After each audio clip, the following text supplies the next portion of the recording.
สวัสดีค่ะ Well, Matt, we are meeting with a couple of our members that we wanted to do a short interview with because I think your story is really an interesting one of how you ended up over here because, as you can see, they're not as old as I am, but you're like retired. So I wanted to catch you for a few minutes. I respect your time, don't want to take too much of your time, but I just wanted to get a small portion of your stories that we could share with some YouTubers to see how your journey got you to this point.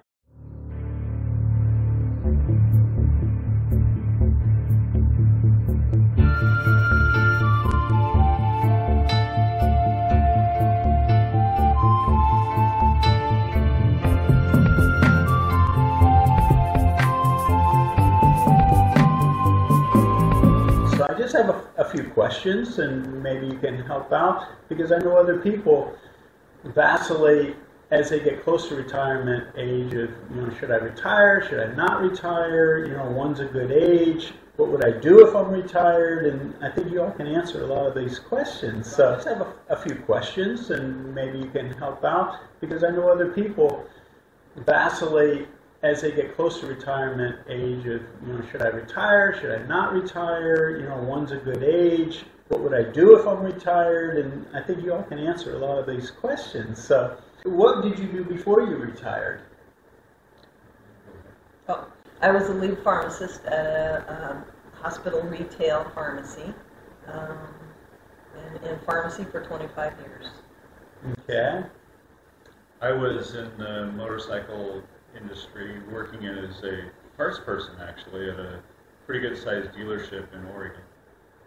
And we both lived in Oregon at the time. And so what made you decide to, because you could both quit your jobs, right? Went into formal retirement. What prompted you to do that? I mean, we met for the first time like 5 years ago. Yes. You all came over on a trip, and we were able to get together and meet. And at that point, you weren't really sure whether you were going to retire or not. So what happened? That's true. Yeah, there's actually a funny story about that. When we first met, we were coming back we came here for 2 weeks, 18 days or something like that with my uncle and his girlfriend.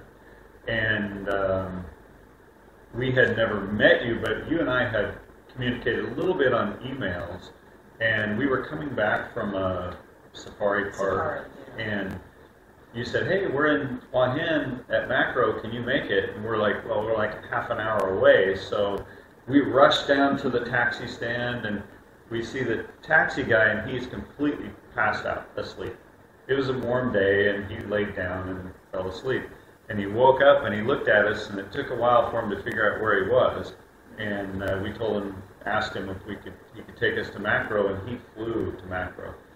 And anyway, and when we met, we had coffee with you, and it's funny because actually Linda's probably the best one to tell this story, because we had mentioned to you that we thought we might want to retire. By the way, I never did introduce you. This is Rick and Linda. My bad, and I think you know Nat, so I think we're good to go there. But yeah, so I think really what got us thinking about retirement, first of all, was the carrot, to keep you going. And Rick came home one day and said, I spoke with a person at work. He's selling everything and going to Thailand. And we talked about it. Thought, well, that's an interesting idea. And so I went to work, and on my lunch break, half of my lunch break, I started looking through YouTube things, ran across you guys, and I immediately went home and told Rick all about it, and he's like, wow, that sounds really interesting, and that got the ball rolling. But, we hadn't really finalized anything. This was early on. I was 56. Rick was 58, 59. And then when we came over, I actually asked you, do you think I should retire? And I fully expected you to say, well, yes, Linda, you should retire. And you said, no, you shouldn't. And so we were like, oh. But it just got us thinking, but the switch had already been flipped because we met you at the end of our trip. We had already experienced the beauty and the life-changing ability that Thailand has on you. And so we went home. We kind of took your advice, and we just thought, okay, let's think about this. I think to clarify, I don't think I said don't retire. I think there was a caveat to it. Yes. I think it was. It was. And what did I tell you? I believe you said if you love your job, don't retire. And the thing was, I think we both loved our job, but we were done. We had so much stress, it was unreal. And with our situation, we looked at our personal situation and said, we have too much. We have too much, we don't need this. The Thai people showed us that we didn't need that much stuff. And it was eye-opening for us. And we went home, and this is a funny story. Rick put our house on the market, and the same day, I believe. Well, No, I mean, this was like a month and a half later. it was actually it was just under a month later. Yeah. We were talking to some good friends Oh, in that's Oregon, true. and we were talking about possibly selling our house because we took what you said and said, okay, I think what he's trying to tell us is if you love your jobs, keep it until you don't love it anymore, or until you see another direction to go. And I'm sure that's what you meant. Yeah, because people can, if they're earning money, a lot of people have the fear of retirement because of loss of income. Mm-hmm. And so, but there's a trade-off. If you don't like what you're doing, and you can come over here and live 60% cheaper, well, that's a great option. But if you love what you're doing and you're making money doing it, then why come live here and not be fulfilled? Because a lot of people are still getting fulfilled from jobs if they love what they do, and that was the thing. If you're not loving it, though, then why are you doing it just for the money? Right. And I believe you have to look inside and ask yourself, are you ready? I believe we were afraid. There was, a big life change still brings fear with it. But we worked through it, and a month later, Rick put the house on sale or whatever. Yeah, I put it on Zillow. Yeah. Zillow Make Me Sell. And our friends told us, price it a number that you like, and so we did that, and we sold it within a month. Yeah. We're like, okay, that's more than what we thought we could get out of it. Yeah. So And, that worked out nicely, but the same day that he had put it on the market, I called him on my first break and said, let's think about this. It's that doubt. Yeah. And all he said was, okay, but he didn't take it. I was saying okay to what she was saying, but I didn't agree to take it back off the market. So that was fun. Yeah, we had lived there for 23 years.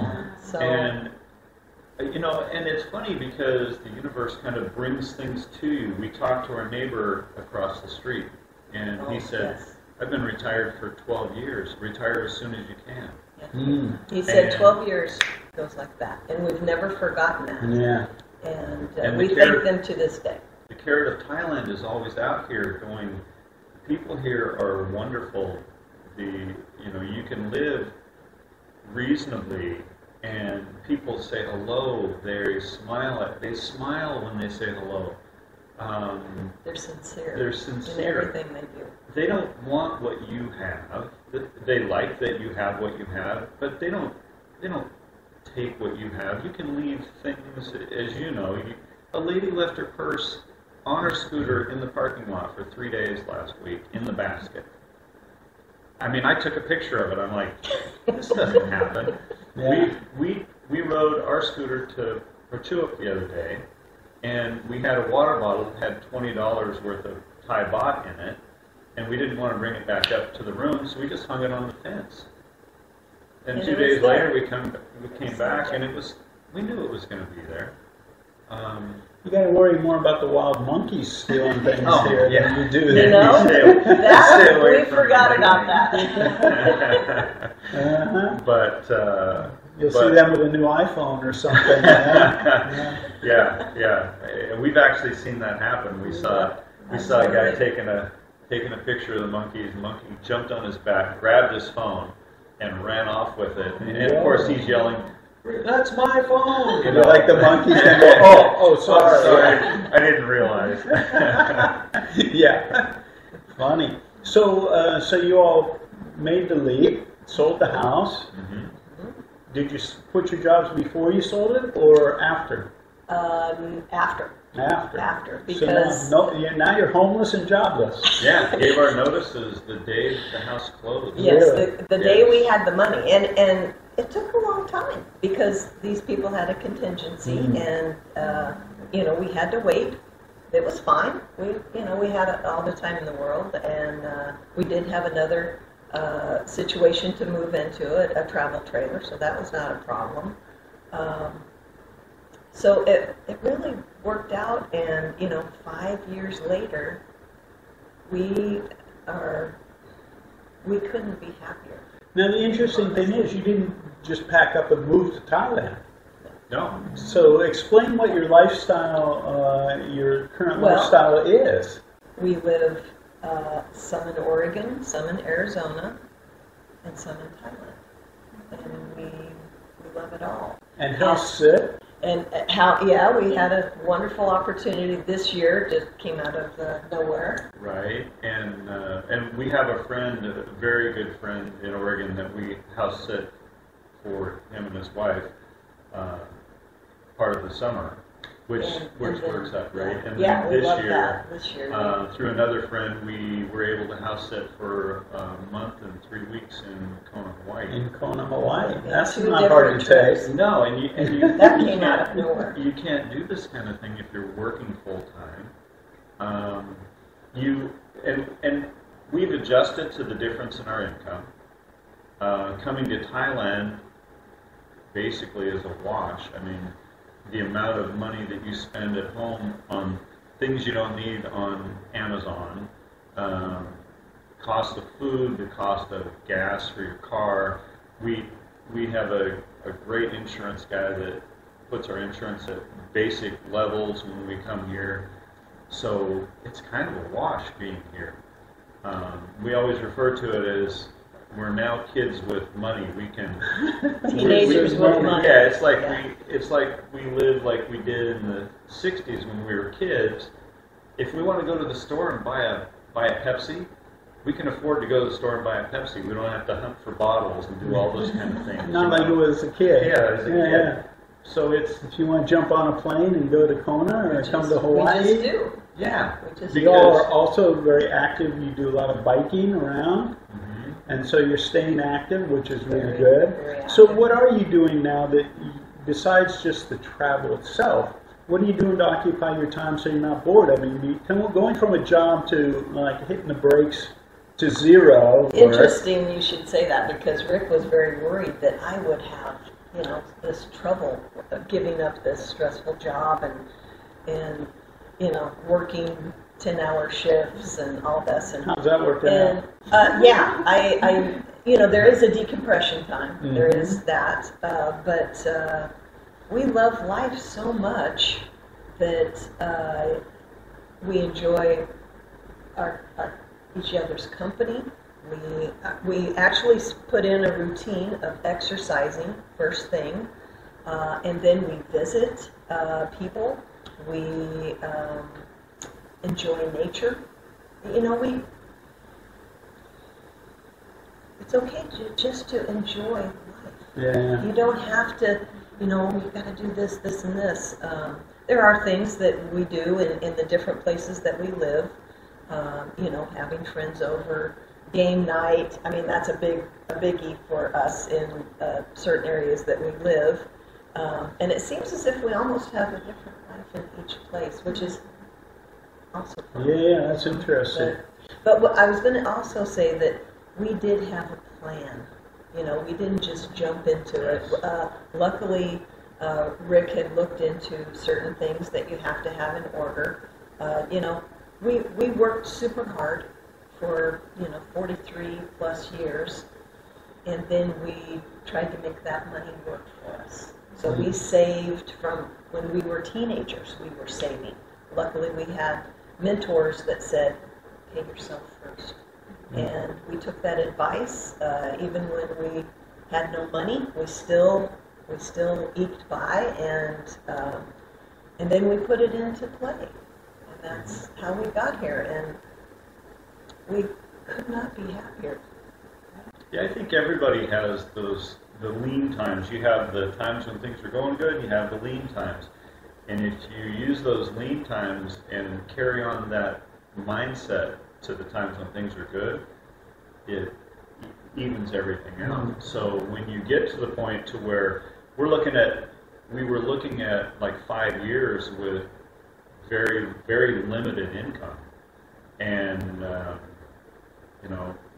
I did go back to work for 2 summers after we kind of retired. But then we just adjusted what we were spending. Didn't waste money on things that we may have wasted it on, like just expensive things that we didn't really need, And I guess when you come here, you realize that the people here are happy, and most of them live a fairly simple life. And they live for today. Yeah. And that is a wonderful lesson. And they're Yeah. happy. They're happy all the time. And it's like, And that's what we wanted. we found out that we could be happier when we're not here, we want to be here in Thailand. And when we are here, we're happy we're here. Yeah. Well, that's a good sign, right? So, Well, was there an adjustment in your identity? I mean, after working 40 some odd years or whatever, and especially as a pharmacist or something like that, there's something that comes along with that, the way you're treated by people and everything, and all of a sudden when you don't have that anymore, was there an adjustment period to like, who am I now? Honestly, no. Well, Because I tried never to put myself above other people, and therefore, if someone wanted some advice, I'd be more than happy to share it with them, but I'm not going to force it on them. Mm-hmm. And I didn't take myself too seriously. Well, that's a good thing. So it was a very easy adjustment. I didn't have to go around telling everybody, So how's this working out for you now with this different locales where you're living? Because you're spending time in Oregon, you're spending time in Arizona, and you're spending time over here. Do you see any change in that, or are you going to continue that indefinitely? Well, for as long as we need to, it's working right now. We enjoy going to the different places because, like I said, each life, it's different life or way of life. mm-hmm. Well, and we have friends and family, and actually the friends that we have in Oregon and Arizona, they're basically family. They're very close friends, and when we're there, we spend a lot of time with them. The funny thing is, now in Thailand, we have become friends with people here in Hua Hin. We have friends in Chiang Mai, Chiang Rai, and in Jomtien, Pattaya area, and they're very good friends too. So we're a little apprehensive about going, like, we're going to go to Malaysia at the end of this trip. And we're a little apprehensive because now, okay, if we make friends in Malaysia... You have a big problem now. You're stretching yourself away from the friendship thing too thin here. But the people here, the Thai people that we've met are wonderful. The Americans and Europeans, and that's Yes, and absolutely. the Americans and the Europeans and Brits and all the different nationalities of people that we meet here, they bring a new perspective for us. I mean, we're Americans and we know what we know about being in America, but they look at things a little differently. And every once in a while, like we went to the Praia Nacon cave with Graham and Grace, Graham's from England and Grace is from the Philippines, and every once in a while we'll have a perspective that's different. It's really interesting to see their perspective on things compared to how we see it. Before you came over here, did you have friends that were international from different cultures? Or Very few. few. Yeah, Very we had a few. few. Very few. Mainly English. Yeah, no. Yeah. Yeah. Some Australians. And I'll tell you one thing that's really interesting is that the first time we came over, we met Mark and Lisa from Ireland. And in 30 days, we became They really fantastic touched our friends hearts. with them. And we still keep in touch with them. They haven't been able to come back over. But, We're hoping that next year they will, and yeah. we want to relive all those fun times Yeah. that we had with them. They, So- yeah. But you realize the world is a pretty small place, and that the majority of the people are very, very nice people. Hmm. And Some someplace like Land, I mean, you can walk out the door and meet on the way just to go get on a motorcycle and go someplace. People from so many different nationalities that you say hello to don't even know how they're going to answer back or if they're even going to understand what you say. I mean, there's that many people from that many different cultures in these areas, like where there's a tourist area in this high season now. So, I mean, we'll be in the elevator, right? And I'll say, good morning, and the person just looks at me and how are you doing? I go, how are you doing? Too much beer last night. Too much beer. Yeah, but you can tell it's not English is not their primary language. Right, They're just right. trying to get by, and with a hangover, it's not a long conversation for sure. How's it working out financially without the income and doing the traveling that you're doing between these places? People might be watching, going, "Well, that's got to be an expensive lifestyle." it really isn't if you put. I say that, but if you put things in perspective, do you want to go out for $100, $150 dinner, which isn't hard to do anymore in America, or do you want to save that $150? Let's say you do that once a month for 3 months. There's a plane ticket. Mm-hmm. And so let me ask you a question real quick, and that's we've changed the name of the channel to Escape to Thailand. Mm-hmm. And you had mentioned some crazy things. I mean, you sent me emails and stuff like, in Hawaii, how much like a burrito was or something like that. But also you mentioned you bought a gift card. I mean, some of the things that are happening abroad are just staggering to me, the costs that people are incurring. One of which you said you bought a gift card for somebody. Can you mention what happened with the gift card? So we bought a gift card, and it was $100. And as we went to pay for it, the lady gave us the receipt. The cashier gave us the receipt and spun it around and said, "Put on it whatever you would like for the tip." For a tip, for buying a gift card. And she goes, "I'll just walk away and write whatever you would like." And we looked at each other and went, why would we tip to buy a gift card? I mean, it doesn't make sense to me. Things have gotten out of control. Yeah. We mentioned we've sent you signs or photos of signs for Thai food that are $15 for one entree, Yeah. and that would equal out to about 500 baht for something we could get here for maybe 60 baht. Actually, we've seen it as low because we went to the night market the other night, 20 baht, Yeah. which is 60 Crazy. cents. Yeah, it's crazy, isn't it? And at home it's $15, and that's like the base price. Yeah. And of course, on top of that, they expect at least a 20% tip, and that's for one person.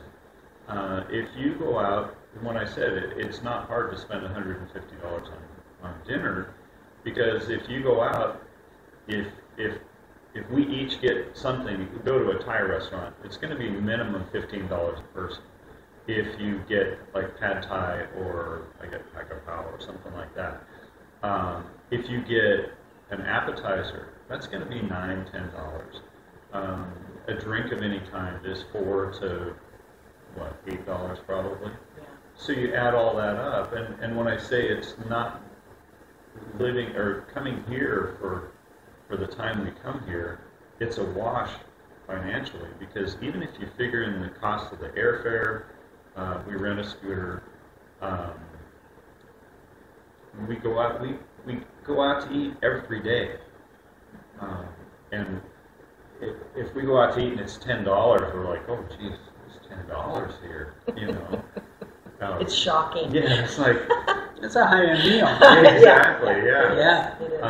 And then the whole tipping thing here, you know, compared to the U.S. where you're expected. We went to a pizza place, and we ordered the pizza. We pick up the pizza. You clean up after yourself. Paper plates. And And they wanted 20. They flip it around, and the first one is 25, 18, or 15. For the tip. And And whatever you would like, leave whatever you would like. And luckily they have other, because I'm thinking the tip used to be for extra For service. service. Right. Yeah. And it's not, It- it's an expectation now and not a, you know, they expect to get a tip for, you know, for doing for nothing, yeah, really. for selling you a gift card. Yeah, selling you a gift card. It makes no sense to me. Yeah, and I was shocked because you actually said something about you went with them using that gift card for a lunch.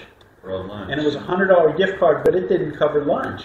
No, not even close. Not even close. Not even close. And this wasn't a high-end kind of restaurant, was it? It's It a was- pretty nice. It's a pretty nice place, and But we were shocked. but we shared an entree. Yeah. We, You know, so if we had each got one, it would have been even higher. It would have been double that. Wow. And it was over $100 for the meal. Oh yeah, way over. Mhm. So, yeah, when you compare that with here, or when you think about, you know, what we spend here per month, it's way less than what we live on in the U.S. And so you're renting a motorcycle here. How much is a motorcycle costing you? We get it. We got it by the month. They delivered it here, The and day we got here. The day which we was got very here. convenient. they, They're going to pick it up the day we leave. right. And how much And is it I costing think you? we are paying. 5,500, if I Yeah. remember How right. much was it per day? It was like $5 a day, something like that. I Something can in break that it down range. and put Yeah, it on the something in that. video. Yeah, and it's a nice, it's a nice Yamaha Aerox 155. Mhm. We could have got a Click 125 for, I think it was $4 a day, Yes. but we wanted a little more power. And now you put fuel in there. You told me the other day how much fuel are you going through. I mean, you're We've really never draining gone- the resources here on the fuel. How much does Every, it cost? you know, like 3 or 4 days, we put $3 in. $3. And Less you're than- traveling around seeing Yes. things Oh, and doing geez. things. Oh, Yeah. absolutely. Yeah. Yeah. Our Less trip than to- 100 baht. Our trip to Chua, which is 110 miles from here round trip, cost us $4, I think. $4 in fuel. Oh, and speaking of that, so Yeah. we rode down there, and it's For Chua Curry 50, Con. Yes. yeah, 50 something miles from here, and we took the coast route, which, as you know, takes a couple hours. We get down there, and they're setting up the night market. I'm like, this looks kind of neat. It's a beautiful place, and I thought, I wonder what it would cost us to stay overnight. So you were just going for the day. Yeah, we didn't have any extra clothing or anything. I mean, no, we didn't have anything extra.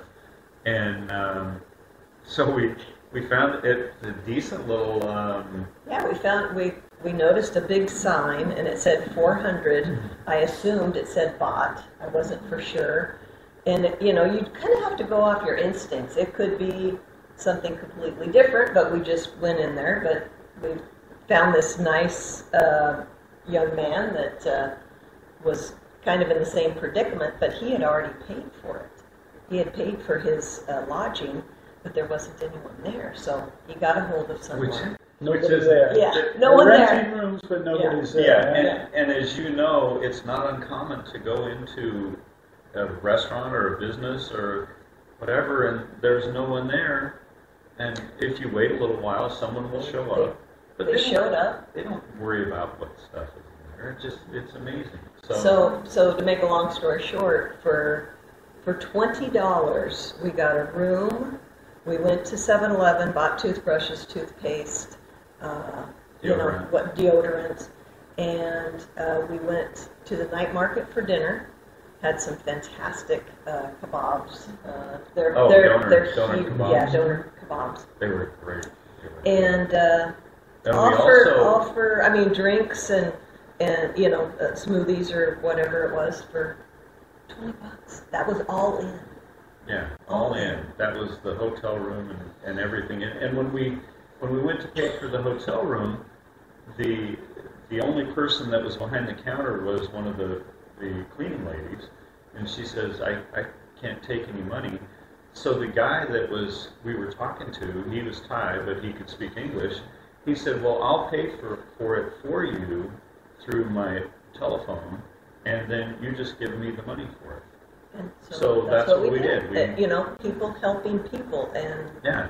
that's a good feeling. Yeah, and contrast that with Hotel 6 cost now back home. How much is that?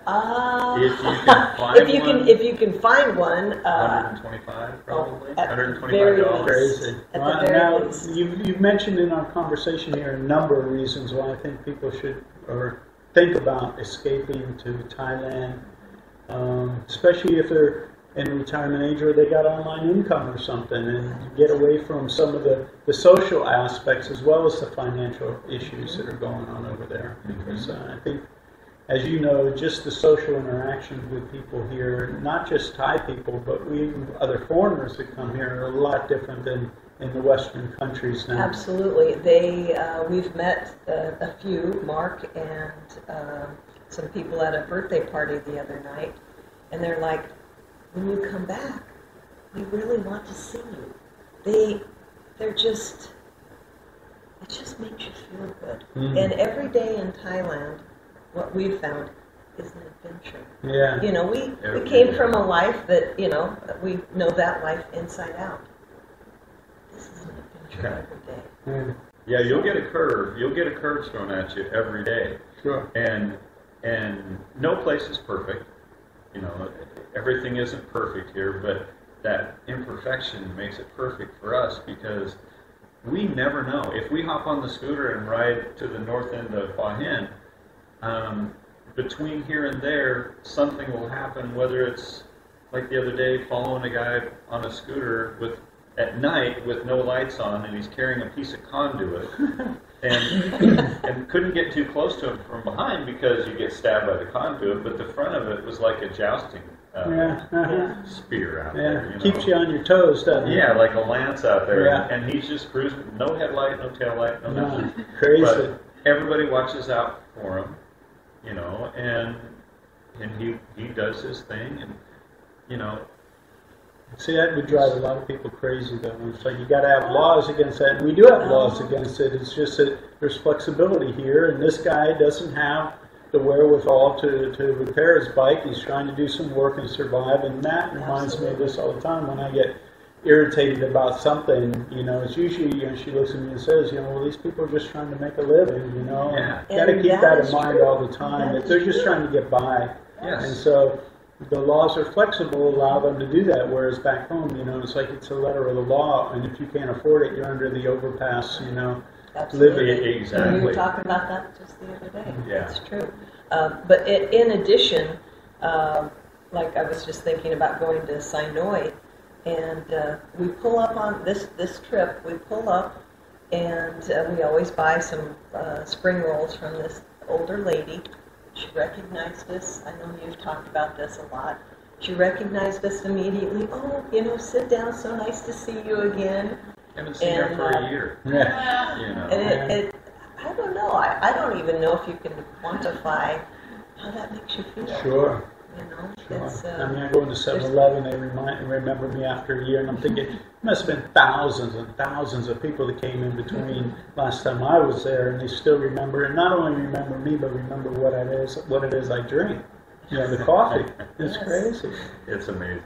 Well, thanks so much for your time and your friendship. Thanks so much. You're welcome. It's been so nice the last 5 years of getting to know you all. Even though you haven't been here a lot, and every once in a while you come and we're busy and we don't get to spend too much time together. But this time we get to spend more time. It's been great. Absolutely. And thanks so much for your friendship. It really means a lot to us. Thank you too. Us And, too. Thanks and for sharing your story as well. It's really nice to be able to express how we feel. Yes.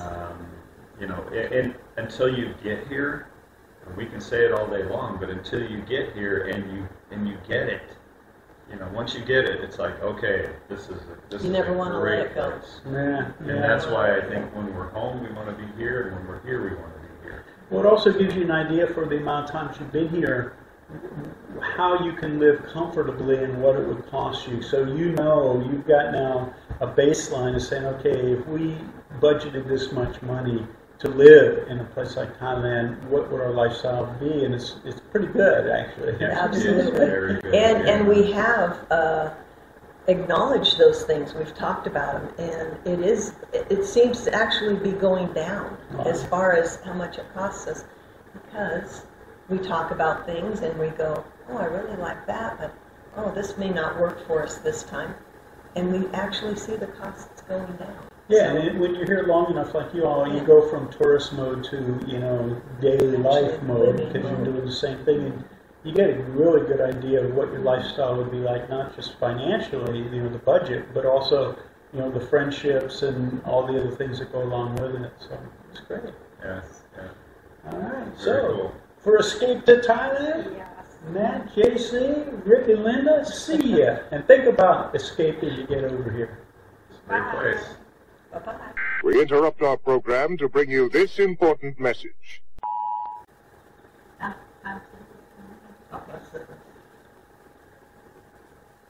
Okay, now. I would have been fine without having that done. Hey, JC here. If you like that video, make sure to give us a thumbs up and subscribe to our channel here. Also, we have another video up here you're going to be really interested in watching as well. And if you're looking for all the details of how to retire in Thailand in one place, plus a group of people to support you, check this out over here. Give it a click.